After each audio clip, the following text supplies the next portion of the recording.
Hey, Easter's coming. Let's make Koulourakia. Start with 250 grams melted butter, unsalted. Put inside 4 eggs. Get 1 orange. Take them off the skin. And put the juice inside. Half tablespoon vanilla and half tablespoon brandy. Both are nice to licking. Now put inside 1 cup sugar. Get 1 mixer. Mix them all up. Half a tablespoon baking powder. Now get 1 sieve. And slowly, we put the flour inside. Sift him to remove the clumps. Now get 1 spoon and mix him up. It's not just for heating. Good for mixing also. Have a look. He's very soft, but he's not sticking my hand. Put him back the bowl. Now leave him relax 10 minutes. Now roll him up to nice little balls. Roughly 30 grams each one. If you copy me, it's gonna make him 50. Roll him 1 straight line. Gently put your hands. Twist him 1 time. And twist again.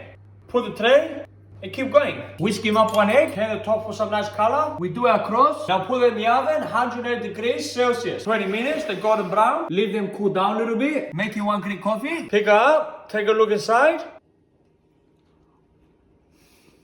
She's bloody beautiful, mate.